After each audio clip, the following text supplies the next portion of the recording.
మీ business ఏదైనా మీ ఊర్లో promotion చేయాలంటే అది సుమన్ టీవీతోనే సాధ్యం. ఇప్పుడే సంప్రదించండి. నమస్తే, welcome to Suman TV Warangal. చూశారు కదా, సాహిత్య ఇంటర్ మొదటి సంవత్సరం చదువుతూ సూసైడ్ చేసుకుంది అని యాజమాన్యం, శివానీ కాలేజ్ యాజమాన్యము పేరెంట్స్ కి చెప్పి పిలిపించారు. అయితే అక్కడ చూస్తే శవమై తేలిన ఆ సాహిత్య ఒంటి మీద ఘాట్లు, మెడకి గాయము, గొంతు మీద గీరినట్టుగా ఉండడం, ఇవన్నీ కూడా ఎన్నో అనుమానాలని రేకెత్తించాయి.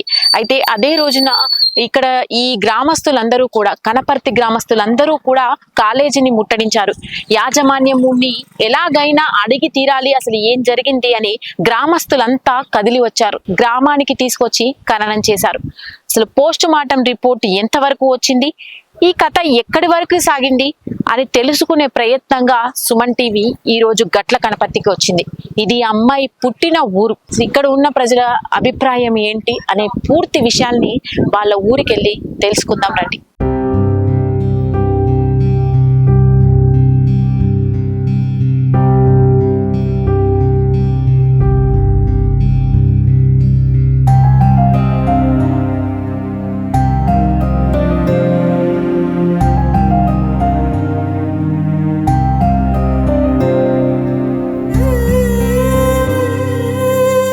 ప్రస్తుతం మనం గట్ల కనపర్తిలో ఉన్నామండి. సాహిత్య పుట్టిన ఊరు, సాహిత్య పుట్టి పెరిగిన ఈ ఇంటికి వచ్చాము. ఒకసారి ఏం జరుగుతుంది, అసలు ఎంతవరకు వీళ్ళకి ఇన్ఫర్మేషన్ ఉందనేది ఒకసారి తెలుసుకునే ప్రయత్నం చేద్దాం. సార్ నమస్తే అండి. సరే, ఏంటి సార్ పరిస్థితి ఏంటి? మేము శవాన్ని తీసుకెళ్ళాము అన్నారు, సాయంత్రానికి మళ్ళీ శవం తీసుకొని వచ్చారు. మా ప్రేక్షకులు కూడా అదే డౌట్, అసలు ఏం జరిగింది సార్? ఏం లేదండి, ఆ బలగాలను చూసి మాకు మా పాప నాడు నుంచి మేము ఇక్కడ ఏమో చేయడం ఏంది, ఆ బలగాలు వాళ్ళ వల్ల ఆ కాలేజ్ యజమాని ఎవరు రావడం లేదు, మమ్మల్ని పట్టించుకోవడం లేదు. మేము మంచిగా చదవాలని ₹1,00,000 పెట్టి అలా జాయిన్ చేసి వచ్చామండి. నాకు శవాన్ని అప్పచెప్పిళ్ళు. మేము ఏమైందని అడుగుతాం, మమ్మల్ని లోపలికి పంపిస్తలేరు, ఆ సీసీ ఫుటేజ్ కరెక్ట్ చూపిస్తలేరు, మాకు ఎలాంటి ఇన్ఫర్మేషన్ ఇస్తలేరు.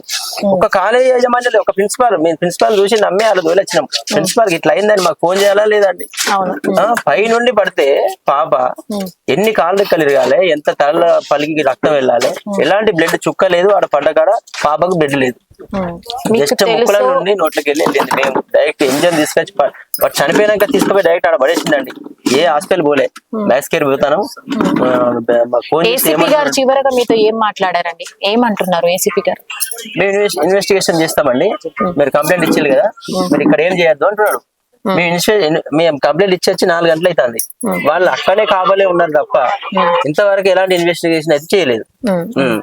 వాళ్ళకి అమ్ముడు పోయారు మేడం, కాలేజీకి అమ్ముడు పోయిందో.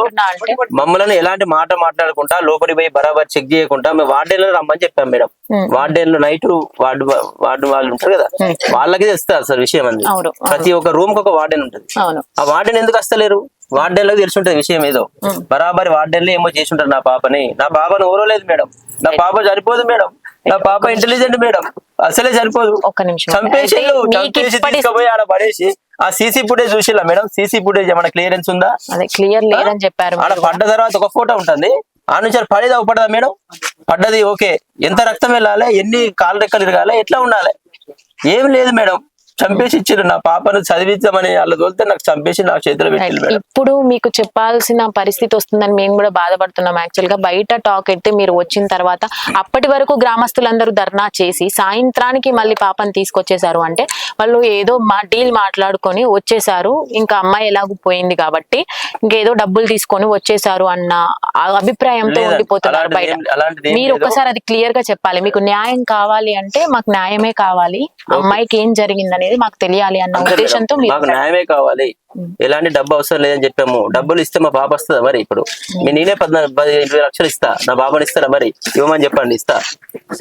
డబ్బులు ఇస్తే తీసుకుంటాం అండి. మేము అనవసరంగా తీసుకుపోయి చంపేసి తీసుకొచ్చారు పడేసిల్లు మేడం. నాకు డాక్టర్ కావాలనే ఉద్దేశంతో అలా జాయిన్ చేస్తే నాకు శవాన్ని ఇచ్చిల్లు నా చేతి. పోస్ట్ మార్టం ఎంతసేపు జరిగిందండి? 1 అవర్ జరిగింది. 1 అవర్ చేశారు. ఎప్పటి వరకు రిపోర్ట్స్ ఇస్తా అన్నారు మీకు? 3 డేస్ పడుతుంది. రేపు మండే లేదా ట్యూస్డే ఇస్తా అన్నారు. అది స్టేషన్ పంపుతారట, మరి అలా ఏమైనా మాడిఫై చేస్తారా ఏమో తెలియదు మాకు. మాకు బరాబర్ వీడియో కావాలి అని అడిగారు కదా, అది వాళ్ళ దగ్గర పెట్టారా మీ అభిప్రాయాన్ని? చెప్పినామండి, తప్పనిసరి వీడియో కావాలని చెప్పారు. అంటే ఏమన్నా వీడియో తీసిల్లు కూడా, మా వాళ్ళు పిల్లలు తీసిల్లు, వాళ్ళు. అంటే ఎవరైనా మీ తరపున వాళ్ళు పోస్ట్ మార్టం టైం కి ఉన్నారు అక్కడ? ఉన్నారు. మనం తీసుకోవాలో వాళ్ళు తీస్తారు, ఉన్నారు. బయాప్సీ పంపుతారు, అక్కడ మొత్తానికి 4-5 రోజులు పడుతుంది ఏదైనా కూడా. అది వచ్చిన తర్వాత 3 రోజులు కూడా వారం రోజులు పడుతుంది. ఇమ్మీడియట్ పంపాలి. మేడం మమ్మల్ని లోపలికి తీసుకుపోయినాక అక్కడ వెయిటింగ్ చేపించి మమ్మల్ని సలార కొట్టిల్లు. ఒక్క బుట్టంత చేపన నా బిడ్డ బెడ్ తీసుకుపోయి చూసేద్దాం అది ఎట్లా చనిపోయింది, దాని బెడ్ దాని వస్తువులు చూద్దాం అని అసలు పోనిచ్చలేదు. లైన్ గా పోలీసులు కుండా పెట్టి మెట్ల కాంచి అసలు పోనిస్తారు మమ్మల్ని ఆడ కూర్చొని పెట్టి మాకు మంచిలు ఇస్తారు. లేడీ కానిస్టేబుల్ పెట్టిల్లు మాకు ఆడ ఎటు పోనీయకుండా. ఏది మీరు రూమ్ లోకి వెళ్ళిన రూమ్ లోకి వెళ్ళాక అవర్స్ కూర్చోబెట్టారండి. మాకు అసలు ఏం జరిగింది ఏంటిది, అసలు పాప ఎప్పుడు చనిపోయింది మాకు ఎలాంటి ఇంటిమేషన్ ఇవ్వలేదు, మాకెవరూ చెప్పలేదు. ఆమె చనిపోయిన ప్లేస్ మాకు చూపించలేదు. ఆమె పైనుంచి పడ్డదాన్ని సీసీ కెమెరాలో మాత్రమే కనిపించేటట్టు పెట్టారు. ఆమె కింద పడ్డది లేదు, అది మాకు కనిపించేటట్టు పెట్టలేదు, అది మాకు కనిపించలేదు. అసలు ఏం జరిగింది, ఎవరు ఏం చేసిర్రు మాకు అదంటే ఏం చెప్పలేదు మేడం. మాకేం చూపిస్తలేరు. మమ్మల్ని 2 గంటలు కూర్చోబెట్టారు వెయిటింగ్ అలా. మమ్మల్ని వార్డెన్ పిలిపియమన్నా పిలిపిస్తలేరు. ఎగ్జామ్స్ అని చెప్తారు. పిల్లలు అంతమంది 400 పిల్లలు ఇలా మా చెల్లెకి ఒక్కదానికి ఎందుకు అన్యాయం జరుగుతుంది మేడం? అందరు ఉండాలి కదా, అందరికీ జరగాలి. అది మా చెల్లెని ఒక్కదాన్ని ఎందుకు? ఆమె అప్పటిదాకా 11:30 దాకా అందరితోటి చదువుకొని అందరితోటి మంచిగా ఉండి అందరి జోకులు చేసి నవ్వుపిచ్చిందంట. ఒక అమ్మాయిని అడిగితే చెప్పింది ఆమె, బాబాయ్ పోయి అడిగితే మంచిగా ఉంది. ఆమెకు అలాంటి ఆలోచన లేదు సార్, ఆమెకు అలాంటి ఆలోచన లేదు అంకుల్. ఒకవేళ రాత్రి అమ్మాయి బయటికి వస్తే కూడా వార్డెన్స్ ఖచ్చితంగా ఉంటారు. పైకి వెళ్ళాలన్నా కూడా ఒక గేట్ దాటి వెళ్ళాలి. ఆ గేట్లకు తాళాలు ఉన్నాయంట మేడం, ఆ గేట్ కూడా ఓపెన్ లేదంట. అంత పైకి అమ్మాయి వెళ్ళలేదు, ఆ గోడ ఎక్కలేదు, అబ్బాయిలే ఎక్కలేరు దాన్ని. అమ్మాయి అనేది ఎక్కలేదు అసలే. ఆమె ఎట్లా పడ్డది, ఆమెను ఎవరు పడేసిర్రు, అసలు ఆమెను ఎవరు చంపిర్రు, ఆమె ఏదైనా తప్పు అయితే మాకు చెప్పాలి కదా మేడం, మాకు చెప్పాలి. ఆమె చనిపోయిందంటే మేడం ఒక పోలీస్ రావాలి, ఫస్ట్ ఆయన చూసుకోవాలి, ఫస్ట్ ఆయన పంచనామా చేసినాక అక్కడ నుంచి బాడీని తీయాలి. ఆమె రైటింగ్ లెటర్ అన్నారు, ఆమె రైటింగ్ కాదు అది, ఆమె రైటింగ్ ముత్యాలు మేడం, ముత్యాలు. ఆమె రైటింగ్ చూస్తే ఎవరైనా కూడా ఇది కావాలి. ఏమన్నా ఇదివరకు బుక్స్ ఏమైనా ఉన్నాయండి? 10th క్లాస్ కానీ ఏదైనా బుక్స్ ఏమైనా ఉన్నాయా? ఉన్నాయండి, ఉన్నాయి. ఆమె తప్పు ఏమన్నా ఉంటే ఫస్ట్ పేరెంట్స్ కు చెప్పాలి. ఆమె చిట్టీలు రాసింది అంటారు, మరి చిట్టీలు రాస్తే ఫస్ట్ పేరెంట్స్ కి ఇన్ఫర్మేషన్ ఇవ్వాలా వద్దా మేడం? ఎవరికి చెప్పుకోలేకపోతాను. అది ఎంతో కొట్టుకొని చనిపోయింది, దాన్ని ఎంత అవస్థ పెడతారు. అట్లా ఇట్లున్నాయి. నేను ఒక మెడికల్ స్టూడెంట్, నాకు తెలుసండి అన్ని. అది కొట్టుకొని దాని చేతులు ఇట్లా పిడికిలు పట్టుకుని చెంపల పైన కానీ ఎక్కడ ఇంత మరకలేదు. పైనుంచి కింద పడితే ముఖం అంతా ఇలా కావాలి, లావైపోవాలి, బ్లడ్ మొత్తం ఇట్లా కారాలి. ఎక్కడ లేదు, ముక్కులోకి వెళ్ళి మాత్రమే బ్లడ్ వచ్చి ఎండకల కింద ఇట్లుంది. ఆమె కింద పడితే ఆ ప్లేస్ లో బ్లడ్ ఉండాలి, బ్లడ్ లేదు, మాకు చూపించలేదు, ప్లస్ మాకు చెప్పలేదు. అనాథ శవం లాగా తీసుకుపోయి ఎంజం లేచేది. తప్పు చెయ్యని వాడివి ఎంజం లో ఎందుకు వేస్తావు? అక్కడనే ఉంచాలి కదా. పేరెంట్స్ కు చెప్పకుండా నువ్వు ఎంజం లో ఎట్లా వేస్తావు?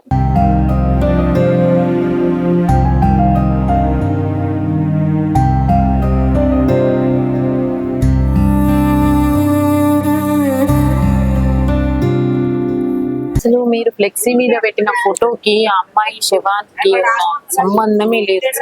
ఫోటో అది బతుకమ్మ రోజు దిగిన ఫోటో మేడం.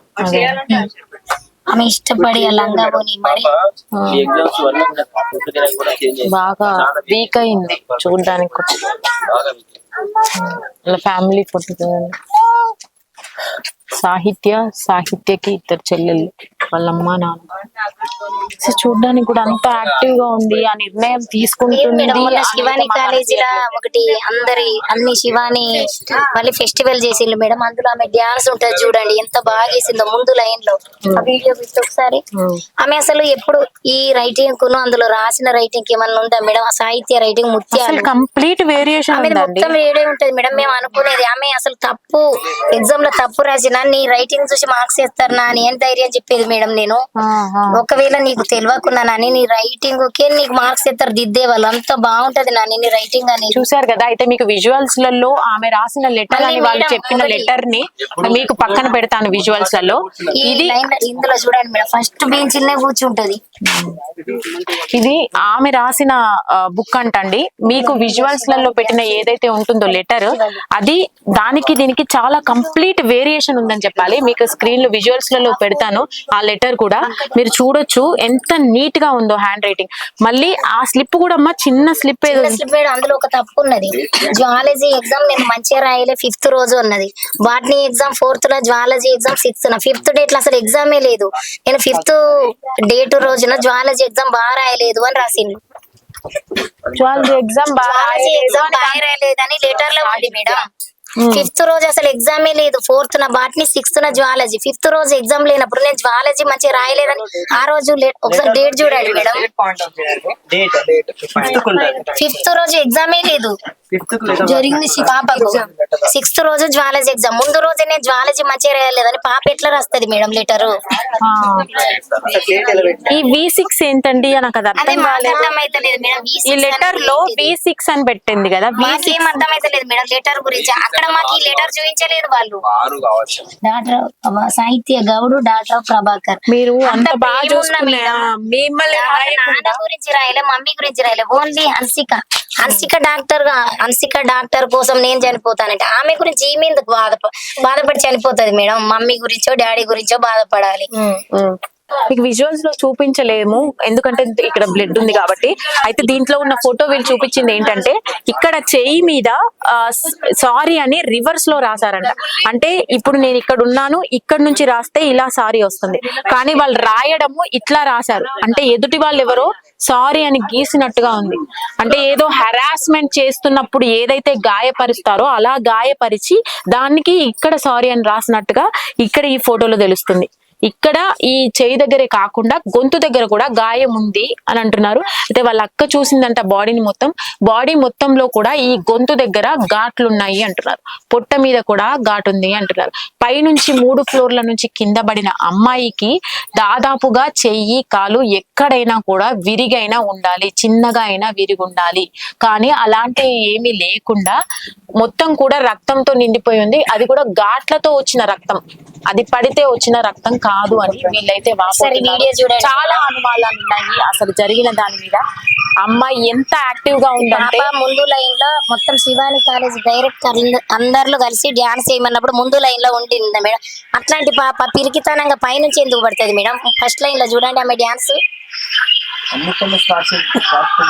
ఆమె ఎన్సీసీ లా రివాల్వర్ కాలుస్తే 5 బుల్లెట్లు దానికి తగిలినాయి, ఒక 4గురికి. అందులో మా పాప ఫస్ట్. మీతో మరి ఎప్పుడు కూడా హాస్టల్లో నాకు ఇబ్బంది ఉందని ఎప్పుడు హాస్టల్లో ఎప్పుడు ఇబ్బంది అని మాత్రం ఎప్పుడు చెప్పలే మేడం. ఆమె చదువు గురించి కూడా ఎప్పుడు నాకు చదవలే. మమ్మీ నేను 10th క్లాస్ ఎగ్జామ్స్ రాసినట్టే ఇవి రాస్తా, నాకెందుకు మమ్మీ భయం? నేను ఇష్టమై తీసుకున్న సబ్జెక్టు కాబట్టి అసలు నేను భయపడాల్సిన అవసరం కూడా లేదని చెప్పింది. అంత పెద్ద నిర్ణయం తీసుకుందంటే నమ్ముతారా మీరు? మేము ఆ పిల్ల సఖ్య అయితే ఆ పిల్ల తీసుకునే అంత కాదు. ఈడ ఎవరుండే పట్టుకే వాళ్ళ బాప అంత లేకుండా ఇల్లు కట్టబట్టి 3 ఆడపిల్లలు ఏం లేకపోయింది ఆయనకు, అట్లా చేసుకున్నది అంటే అట్లా కాదు. చిరాకుగానే ఉండేదా అమ్మాయి? కావాలని ఏం చేసిండ్రో మీ ఇంటి ఎదురుగానే కదా వాళ్ళ ఇల్లు. అయ్యో ఇవన్నీ మేము ఏనాడా పిల్ల బయటికే కనవాళ్ళే, ఎవరి తోటికి ఇట్లా గట్లా అని ఉండకపోయేది. ఆ అమ్మాయి కూడా ఆయన ఆడపిల్లలు అయినా గాని అంత మంచిగా చదువుకున్నాడు. ఎవరింటికి పోకుండా పిల్లలు బయటికి పోకుండా చదువుకుంటే తండ్రి బాధ అయితే ఇప్పుడు మస్తు బాధ తోటి ఉంటాడు. ఇక్కడ మనకి ఇక్కడికి వచ్చిన తర్వాత తెలిసిన నిజం ఏంటంటే, లెటర్ మీకు ఆల్రెడీ లెటర్ అక్కడ వినిపించాను కదా నేను. అయితే ఇందులో జువాలజీ ఎగ్జామ్ రాయను, జువాలజీ ఎగ్జామ్ రోజు నైట్ 12 o'clock కి చనిపోతున్నా, V6 ని మిస్ అయితా చాలా అని రాసింది. ఈ లెటర్ వచ్చేసి 5th డేట్ అండి. 5th డేట్ న ఈ లెటర్ రాసింది. 6th జువాలజీ ఎగ్జామ్ ఉంది. జువాలజీ ఎగ్జామ్ రాసింది కదండి, జువాలజీ ఎగ్జామ్ రాసింది, మధ్యలో ఇంకొక రోజు ఉంది, 7th రోజు కాకుండా 8th రోజు చనిపోయింది. 2 రోజుల గ్యాప్ వచ్చింది.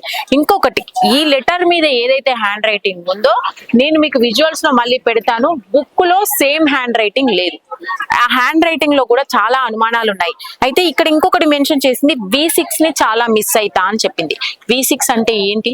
అదేమైనా కోడా, లేదంటే వాళ్ళ రూమ్ నెంబరా, లేదంటే ఎవరిదైనా పేరా? ఇది మాత్రం తెలియాల్సింది. అండ్ నెక్స్ట్ కింద నేను చాలా మిస్ అయితా V6 ని అని పెట్టిన తర్వాత, నాలాంటి సైలెంట్ గా ఉండే వాళ్ళు ఉండి వేస్టే, అందుకే ఎవరికి చెప్పకుండా పోతున్నా, lots of memories will there in my life with you. ఈ విత్ యూ అన్నది కూడా ఇక్కడ క్వశ్చన్ మార్కే. నేను చనిపోయానని చదవకుండా ఉండకు, you will become a great doctor, miss you, love you my doctor Hansika, my best friend. అంటే ఆ అమ్మాయి డాక్టర్ అవ్వాలి, నేను చనిపోయినా అని నువ్వు కూడా అట్లా ఉండిపోకు, డాక్టర్ కంపల్సరీ కావాలని దీంట్లో ఉంది. అయితే ఈ హ్యాండ్ రైటింగ్ కి మనం చూసిన హ్యాండ్ రైటింగ్ కి చాలా తేడా ఉంది. నెక్స్ట్ V6 అనేది ఇక్కడ క్వశ్చన్ మార్క్. అండ్ ఈ డేట్ ఏదైతే ఉందో 5th డేట్ న ఇక్కడ ఈ రోజున 5th డేట్ న ఇది రాసింది, మధ్యలో 2 days గ్యాప్ వచ్చింది. మరి చనిపోవాలనుకున్న అమ్మాయి, సూసైడ్ చేసుకున్న అమ్మాయి 3 days మళ్ళీ ఎలా సర్వైవ్ అయింది? ఎందుకు సడన్ గా బిల్డింగ్ మీద నుంచి దిగింది? ఇంకొకటి మీకు సీసీ కెమెరాస్ ది చూపిస్తాను. ఆ సీసీ కెమెరాస్ ఫుటేజ్ ఎలా ఉంది అంటే 6:12:03 ఆ టైంలో బిల్డింగ్ మీద నుంచి కిందకి ఎవరు లేరు. అదే టైంలో మళ్ళీ రిపీటెడ్ గా అదే టైం మెన్షన్ అయ్యి మళ్ళీ కింద ఒక ఆకారం కనిపిస్తుంది. అది ఆకారమా, లేదంటే ఏదైనా మూట వేసారా, ఏదైనా కుక్క పిల్లు ఉందా? ఈ క్లారిటీ కూడా లేదు. అంత దారుణంగా ఉంది CCTV ఫుటేజ్. అయితే మేము చూసాం ఇప్పుడు, అసలు సెకండ్స్ వేరియేషన్ లేకుండా అక్కడ ఎలా వచ్చింది.